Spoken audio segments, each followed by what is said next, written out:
motivated you to be a firefighter? Probably when I finished bike racing.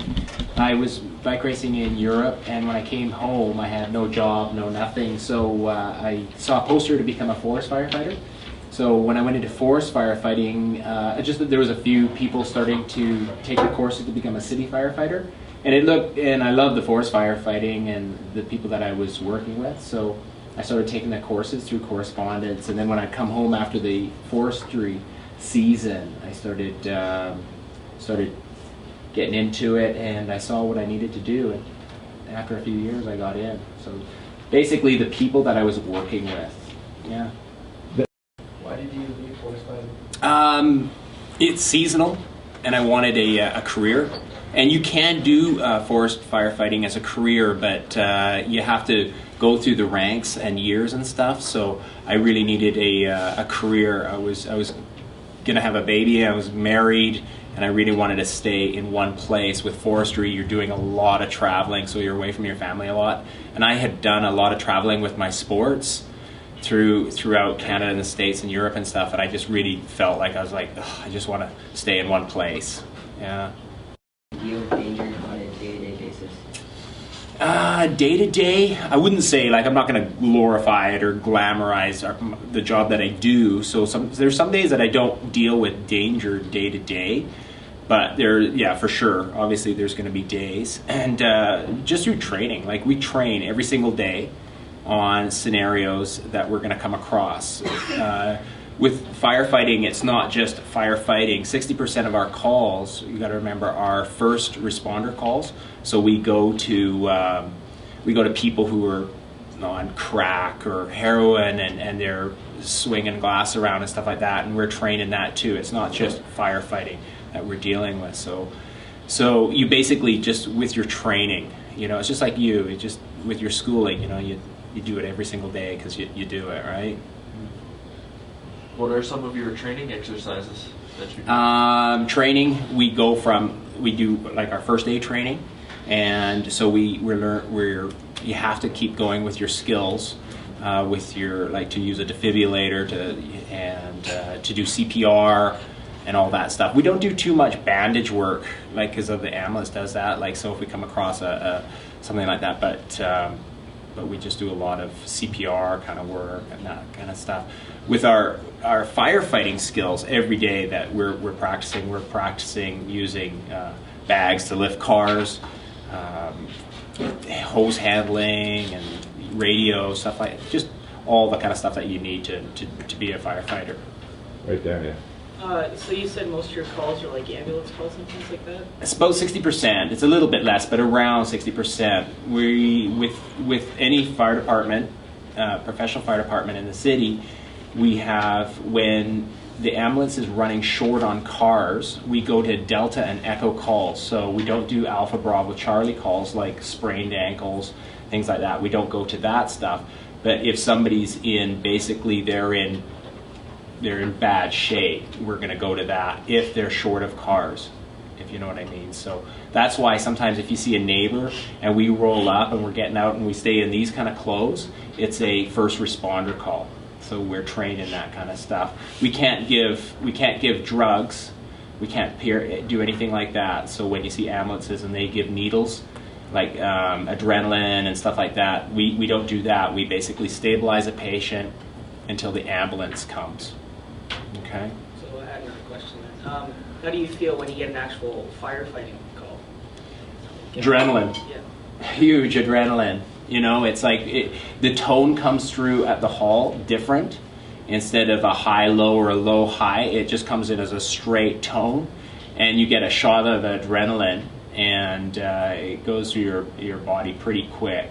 Because sometimes it comes at, say, 2 in the morning. We have beds at the hall because we live at the hall, so we'll be sleeping, and we have a four-minute response time in anywhere in the city to get to. So that means we go from a complete sleep to in our clothes on the truck within about 45 seconds, and then we have to be at that call after that in about 3 minutes. So in that 3 minute, or sometimes it can be 60 seconds depending on how close the fire is. Like we had a house caught on fire just behind the hall. last week.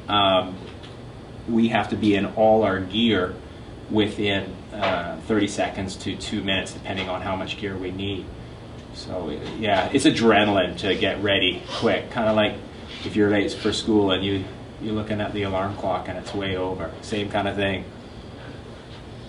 Aside from biking, what other sports have you played? When I was your age, like you guys are in grade 11? Grade 11, yeah. I played tennis. I played soccer and tennis right through high school. So, and then I took the tennis as far as I could in provincially. And then as soon as I graduated, right in grade 12, I started bike riding a lot more. And then right after I graduated high school, I went to college and quickly found that that was not for me. I think I was reading more cycling magazines than actually studying. And it was a lot of my own money because like I had to pay for my own schooling. And I started just bike riding a ton, and then I started bike racing, and I hooked up with an Italian family, and I pretty much moved out, and I started living with this family and started bike racing, and then I just started traveling to the States, and then I finally moved over to Europe so I could race there. What about being a firefighter? Probably the guys that I work with, for sure. Like when I hear guys when they retire, towards the end of their career, they always say, probably won't miss the job so much, but I'll miss the guys. It's just like forestry, you know, like when I was in high school, I had no idea what I wanted to do when I graduated. And I hate to say it, but I didn't. I just didn't. I kind of like this, I kind of like that. I love sport. Sport was just everything to me. But when I got into forest firefighting, as soon as I got around, I worked with 20 guys. Every single guy was on the exact same page that I did. Most of the guys that I worked with were from the rowing national team, and this guy was a professional hockey player that came back, and it was just like they just fit everything that I love to do, and so we had the exact same mentality. So I loved working with those guys, and then when I got in the fire department, it's the exact same way. It's just now I work with 100 guys and some women that have the exact same mentality. So I love going to work because it's we all get along so well, you know.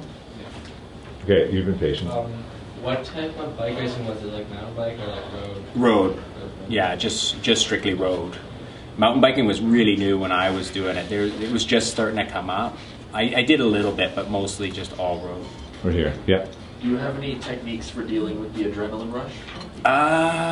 Yeah, it's a good question, you know, because it's a proven fact that, like, if you don't deal with it too well, it can, they find that with so much adrenaline, you get really run down and you get sick. So you basically just have to calm down, just kind of stay focused. And you see the newer guys on the job, they just really, you know, they just get really way too excited, you know. But over the time, you just get used to just kind of slowing down and just because I've been to so many calls now, Right. you know, you just get used to it. There we are. You say you're a personal trainer, right? So, like, who's the #1 Ironman that you said that you trained? I trained with Peter Reid, and I trained with Jasper Blake. So Peter was a really good friend of mine, and I went to Germany with him. I had trained him I had ran with him a bit, not too much cycling, but I motor paced him a lot on my scooter. I don't know if I should tell you that because I think it's illegal, but at the higher end with the cyclists and the Ironman, I used to have, you train, just like when I was a cyclist, you train behind a motorbike or scooter, so you can take them up to high speeds for a long duration of time. So Peter used to get me to do that. And with Jasper, he needed a little more core conditioning. So it was really cool for me because he was weak in this one component. So I was taking him I worked with him for a year in the gym, and then that year he won Ironman Canada. So that was, for me, it was really cool because I went out to watch him in Penticton and he won that year. So it was awesome. Yes, sir. There we are. What do you really enjoy about personal training? I think changing people's lives.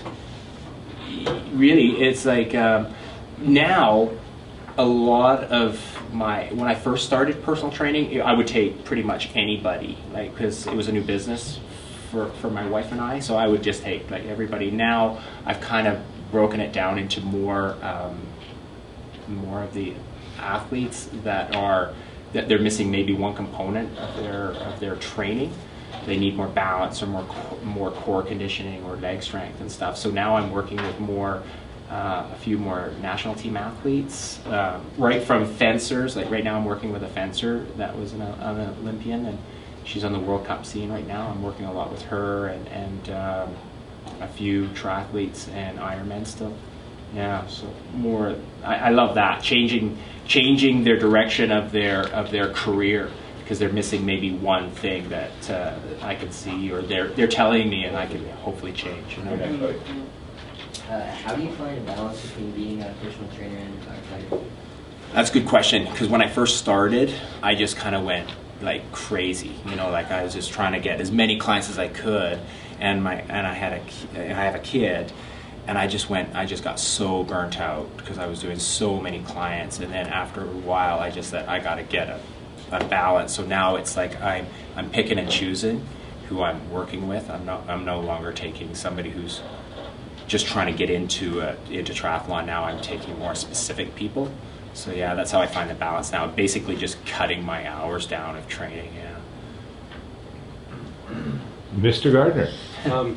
Going back to firefighting a little bit, can you tell us a bit about the differences between like city firefighting and forest firefighting, maybe in terms of danger or whatever you want to tell us? Yeah.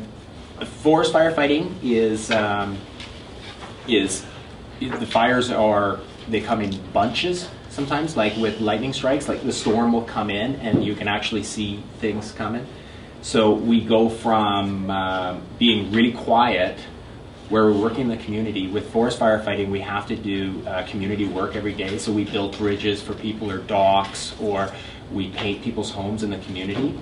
I was stationed just outside of Nelson, so every day you do community work, and then all of a sudden you can see the storms coming in, and it's like, bang, you're loading up the trucks or loading up the helicopters. We do a lot of helicopter work, and it was just, now you're on the side of a mountain. So everything's on the side of it's usually on the side of a mountain or in the mountain range, you know? So you're having to go, and everything's really physical. And the work is, you do 12-hour minimum days. That's a minimum day. And then there were some days that we would work up to 20 to 24 hours, because it's really fast work. You have to get in there and you have to put it out real quick. And the helicopters are dropping off water, planes are coming in, and it's just like, just go, go, go. And it's sometimes the camps are huge. They go from 20 people crews to sometimes the camp will be 2,000 firefighters will be in a camp.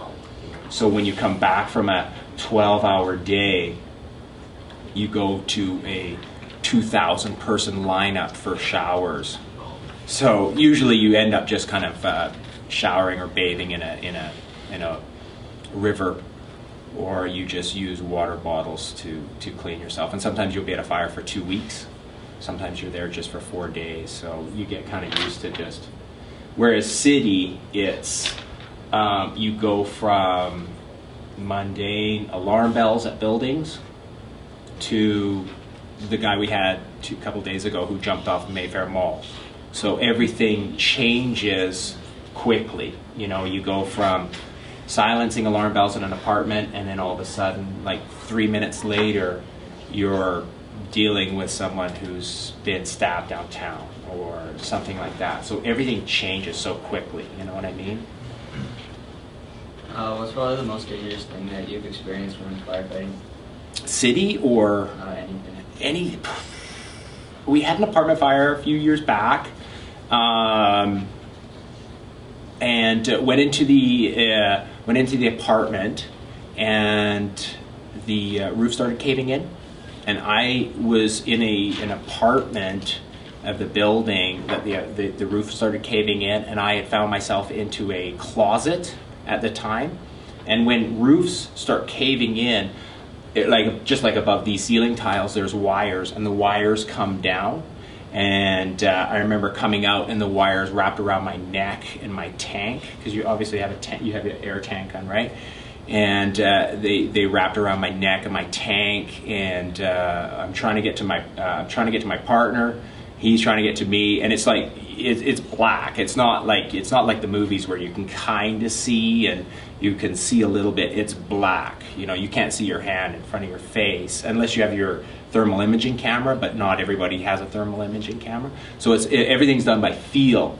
So you're pulling the wires, and then as you're pulling the wires to get them off your neck, they're getting tighter.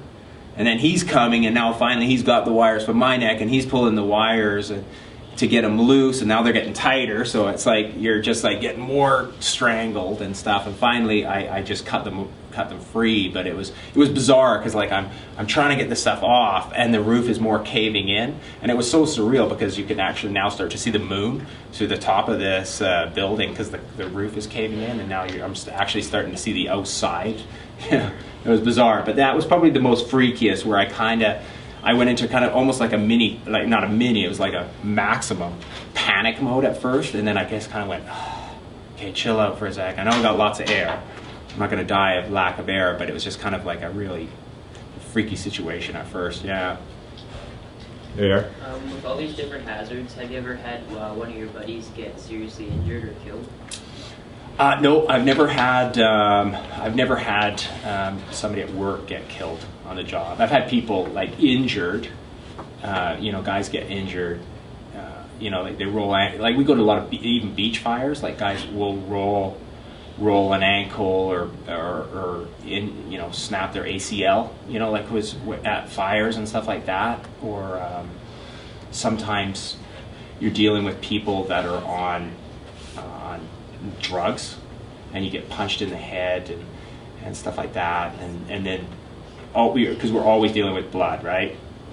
All the time we're dealing with people with blood, and then when you get there, you got to you're trying to get them down on the ground, and you're trying to strap them down, and blood's just sometimes everywhere. So we wear protective gear for it, but you're always dealing with AIDS and HIV and Hep C and stuff like that, because people are vomiting on you or bleeding on you. So yeah, you're always dealing with that stuff. We got one question left. Is there anybody who hasn't asked a question, who has a burning thing? Mr. Kennell, what is your question? I just wondered if you could talk about how important teamwork is, because you talk about your partner, you talk about your crew and all of that. That's a good question.